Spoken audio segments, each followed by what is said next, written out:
Hi, I'm Jim Lemke. I was on the Keith Andrews show. He's a great guy. I really appreciate his interview, and I'm looking forward to having another one. Toft, and I was just interviewed by Keith Andrew. I am a film and television actress, and it's always a pleasure to be on Keith's show. Ladies and gentlemen, my name is Keith Andrew, and you're watching the Keith Andrew Network. Today, we sit down with Shanna Toft and James Lang. What a great episode we have for you. Make sure to like and subscribe to the Keith Andrew Network. Before we get started, the first question, the whole point of my talk show is to show people that even with having a learning disability, I can still amount to something. At the same time, I'm able to turn myself into an example for people out there dealing with any types of learning disabilities and disabilities to never give up and prove people wrong. Prove them that labels do not dictate who you are and who you're going to be. Prove them and still amount to something. So hashtag break the label. So that being said, as I always say, let's get started and catch you later. I'm going to start off with you. The first question I want to ask you is, what can you tell us about yourself and how did you start your career?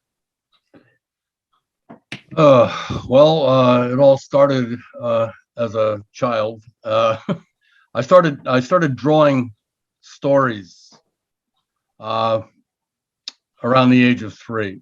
I'd draw fill entire books with drawings of a story. And then I'd be able to tell the story over and over again. My mother said that no matter how long it would be, I'd know that whole story.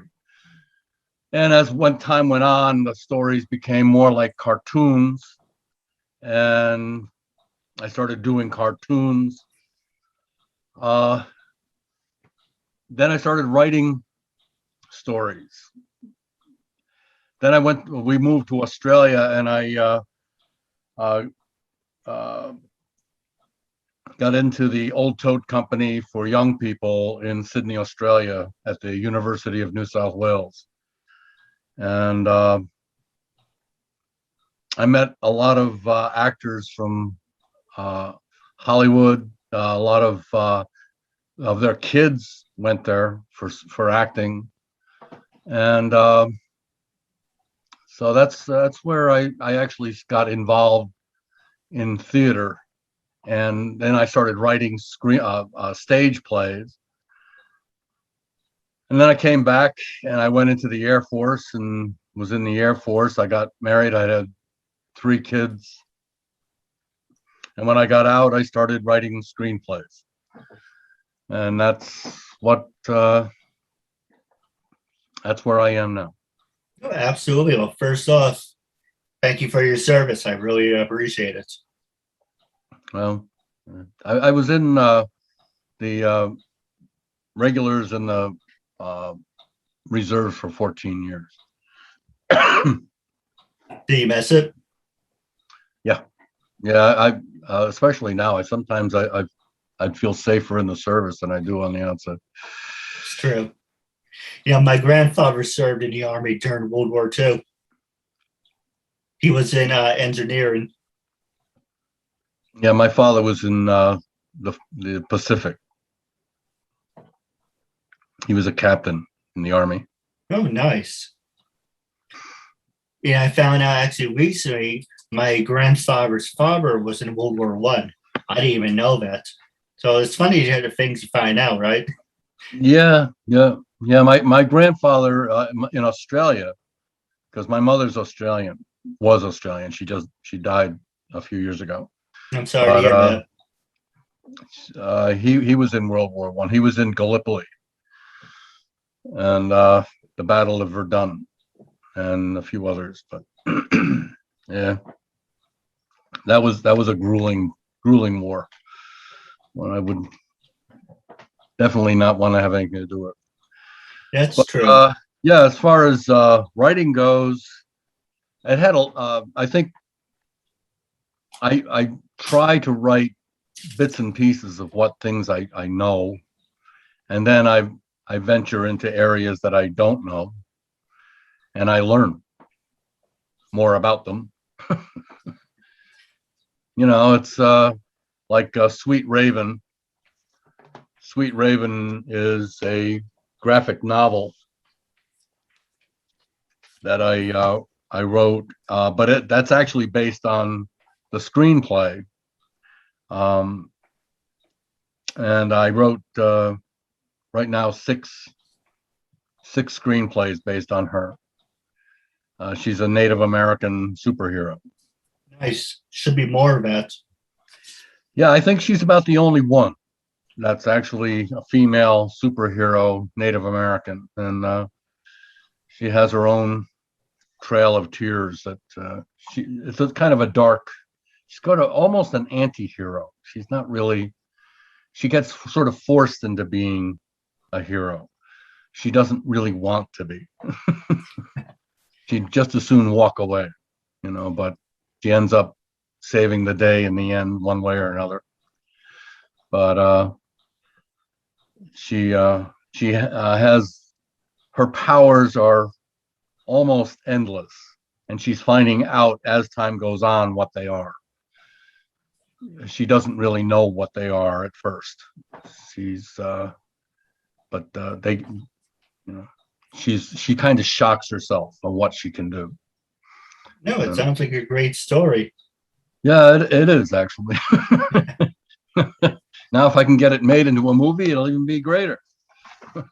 I never say never. Maybe Marvel, DC. Oh no! I'm not saying never. Nope. It took a lot to make the graphic novel.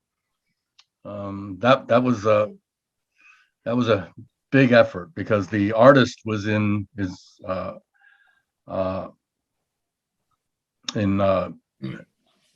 Ukraine, and so I was writing it and she was drawing it, and this was before the pandemic, and we were doing it like it was the pandemic. It's funny, from 8,000 miles apart. No, I agree, but I will put my 2 cents in, and I'm going to pass it over to the beautiful and talented Sandra.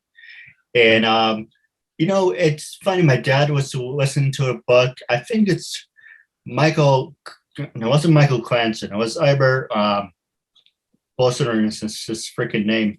Belladazzi or Tom Clancy, and it was Kachajan.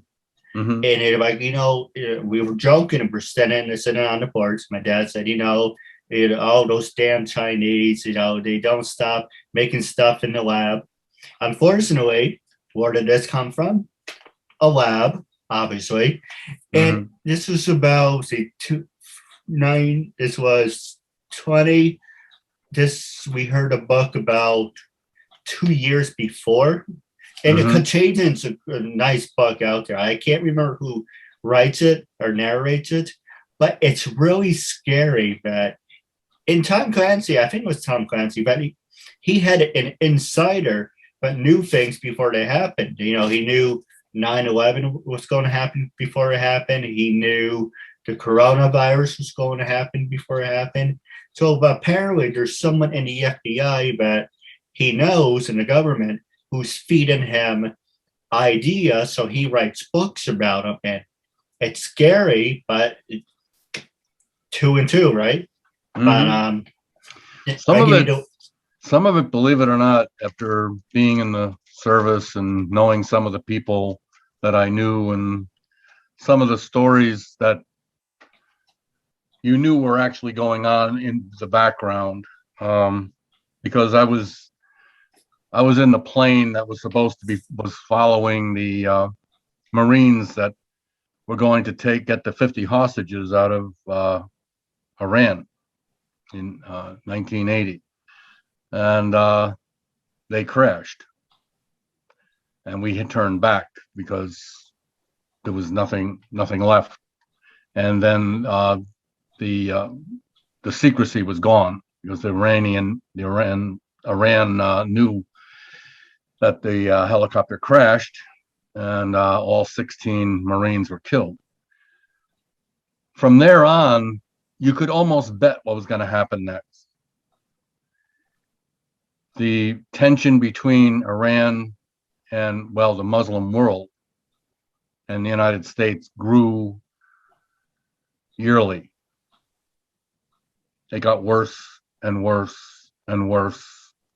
Then we made the huge mistake of getting involved in Afghanistan because we hated the Russians so much.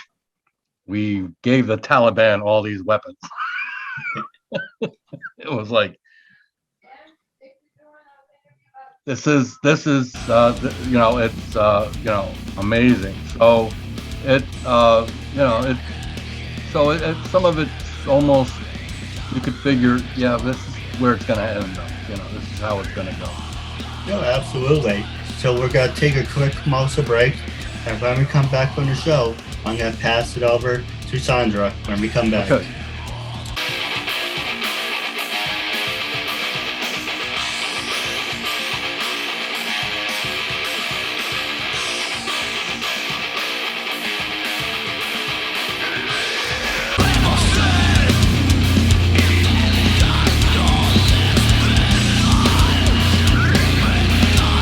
Hey there, thank you for having me back on the show.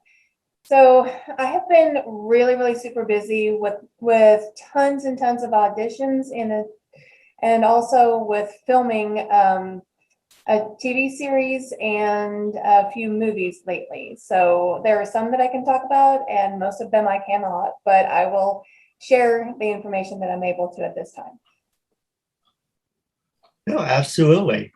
So the same question, as everyone knows, you've been on the show before, so that's why I wanted James to go first. But so what can you say to older people out there who are the first timers but are hesitant about being on the show? What words of veteran advice can you give? Well, I would say, just don't be hesitant. I mean, it's really laid back, really chill. The questions are pretty straightforward, and really, as long as you are answering the questions in a family-friendly manner, it doesn't. I don't know. There's no reason to be apprehensive about it. I've had a great time on Keith's show. No, absolutely. So now next one is for both of you. It's an open forum. So the first question I want to ask you is social media. Can social media make you or break you with everything that you guys accomplish? Now, James, I know you were in the Army, so I don't really know how social media plays in your career, but I do want to hear your point of view. But Sana, what can you tell us about your career? Does Facebook, Twitter, Instagram, do they dictate giving you opportunities to work for big name people, or do you have to be very selective of what you promote and say on social media? I've always been really selective about what I say and promote anyway, because whatever you put out there can and will be used against you at some point. You're not going to please everybody. And so, like, basically, if I wouldn't want my parents to see it, I don't put it on there anyway. That's just a really good rule of thumb. But as far as, as an actor, I am a public figure, and more so these days because more and more people are getting to know my name and that sort of thing. I check my star meter on IMDb every single week, and of course it fluctuates depending on what's going on, but I'm pretty decently ranked on there. And so that means that the people who do follow my stuff are, they're forming opinions all the time. So I'm very, very careful what I say regardless. I don't share a whole lot of personal information, but like on social media, I have my obligatory Instagram post, when I first get on location or whatever. I never ever disclose like what it's for, or you don't post anything that's actually in wardrobe, or tell where the location is or anything like that, because that goes against the NDA. But I do find that social media sometimes results in bookings as well, because not only do people use that platform to get notices out there, it's mostly non-union stuff, but sometimes you'll see SAG on there. But that's another way for people to become more familiar with your work and with your face. And I've gotten direct bookings just off of my social media. So it can be a blessing and a curse at the same time. But yes, you do need to always be professional, even on your personal social media, because even if you delete it, people have still seen it. It's still saved out there somewhere, and it can be used for you or against you, depending on how you conduct yourself. Oh, absolutely. One thing about these stupid green screens, I really like it, but if you move a certain way, it kind of doesn't show and hide everything, but whatever, it's work in progress. But James, what about you? After your time in the Army, how do you feel about social media? I was in the Air Force, but Air Force, sorry. Air Force. But I use it all the time. I have no problem with it. Actually, especially during this pandemic, it's been kind of a lifesaver because I've been in the entertainment collaborators group, and they actually made a movie in Spain from here. It was amazing, and it's an amazing film, absolutely top-notch film, and it cost them $3,000. It's good enough for cinema, absolutely. They brought in some of the biggest names that they had. A whole film crew happened to be traveling through Spain to Morocco, and they said, "Do you have a few days to work on this?" And they said, "Sure." So they had a whole crew for free. It was amazing, because over there they can work. They don't have the union problems. So they did it for free. Well, let me ask you this question. What do you consider the highlight of your life and your career? The highlight of my life? Yes. The highlight of my life, I'd say, and came in a few different segments. I'd say my current wife and her family is the highlight of my life right now. My kids, and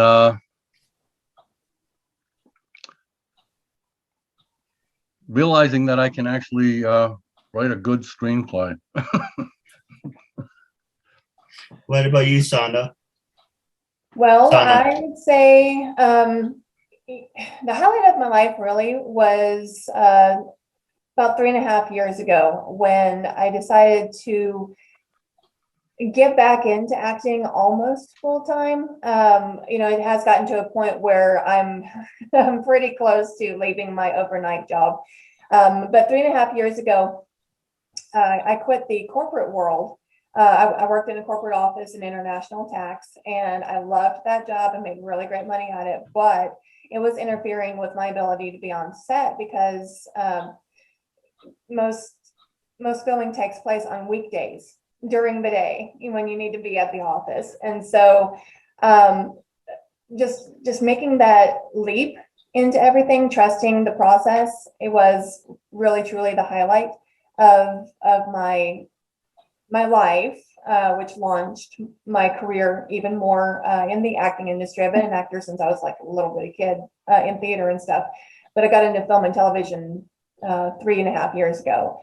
So another highlight has been incorporating my kids into it, and we've done several things together. And my kids and I are actually we all have speaking roles in an upcoming film with Jason Brooks, who is the new Jason Voorhees with the rebooted Friday the 13th series. But we'll be working with him on a movie called Watch Dogs, and that's out on IMDb right now, and I actually get to be a villain in that one. But yeah, just really getting to work with my kids too in film and television has been really super great. My youngest one is in 12 Night Orphans with me, My second youngest one is in Apollo 10 and a half by himself. Let's see, my two oldest are in a series that I'm not allowed to talk about yet with me. And my second oldest is in two feature films with me. Those I can actually talk about. One of them is a slasher film called Snowy Night, and that'll be on Amazon Prime in a few weeks. And then we just wrapped on Downplayed in Houston. And so I don't have a release date on that one just yet. So, I mean, really just, and the fact that my kids are involved in it too, and they are really enjoying it. And two of them want to continue filming is really a highlight as well. Hey, if they're interested, maybe I can interview all four at the same time for a group interview. That'd be great. There's actually 5. I have 5 kids. The more the better. Yeah, so we could get all of them or some of them or, 1 or 2 of them. It doesn't matter. Well, I think doing a 5-person interview would be really fun. Okay, very cool. Now I'm going to do something special. I'm going to pass it over to you guys for the last 6 minutes. Did you have any questions for James or James vice versa? James, do you have any contacts for turning your graphic novel into a screenplay? Because I'm actually involved in the Brother Bones series, and that is based off of a graphic novel. We're still going to be casting that pretty soon. We've gotten the major roles filled already, but I handle their social media. You know Jamie Hill? I do not know Jamie Hill personally, but I have heard the name. Yeah, she's involved in a lot of that. Yeah. Okay. Yep. Wonderful. But because the graphic novel is about Native Americans, it has a lot of their history in it. I've been trying to incorporate Native Americans in it, get them involved in it. It's very hard. Mm-hmm. It's extremely difficult. It's Right. like pulling teeth because they're very private people, and you have to get to the right person to get this together. So I've been reluctant to go too far with it until I do. Okay. Although I have all the screenplays written, there's a whole lot that has to be added into them. They have to be, the rewrites have to be done, and I want it done with Native and a Native American writer. I want somebody involved in it. And it's Martin Scorsese is actually doing a film in Oklahoma. Yes. Yeah, I know. And if you've seen the casting notice for that, and you know who the casting company is, you may want to reach out to them and see if they can help with. Yeah, I was thinking of that myself. I was reaching out to a few different people. I did get response from a couple of people, but yeah, I saw his notice for actors and extras. Right. Okay, so you know the casting company I'm talking about. I've worked with them before. They're really great. Yeah. But yeah, they'd be a really good resource for finding people for your graphic novel adaptation. Well, I have the lead actress already. She was actually allowed her picture to be used for the graphic novel. I love that. Yeah, and she's Apache, so that part we got. But the further, what I need is the further I go, the higher, the more you go up the ladder, you try to get financing. Mm-hmm. The financing is the hardest part in the world because And believe it or not, when someone hears it's Native American, they back off. Don't ask me why, but they do. They back off. Scorsese has a name. Right. You know, somebody with millions of dollars hears Scorsese. How much do you want? You know, Right. Doesn't happen that way anywhere else, unless you're someone that's, you know, huge. And I'm not. So what the project is huge. Unfortunately, I wrote something huge, and it's my own worst enemy in a way, because it's not a small project. No, absolutely. Now we're gonna wrap up the show. There's a minute left, and then Zoom's gonna kick us off. So the first question I want to ask you, James, is when I first approached you to be a guest on my talk show, what was your first opinion? What made you say yes? And after being a guest, how do you feel now, and would you recommend it to other people? And Sean, that's the same question for you. The reason I said yes is personally, I think publicity is always a good thing. Getting your name around is always a good thing. You seem like a decent guy. I like the background view that you gave me. Actually, I think, and I was also thinking that at some point I'd love to have you interview my wife. Yeah, she's more than happy to. 10 novels, and she's a fantastic writer. Fantastic. She's much better than me.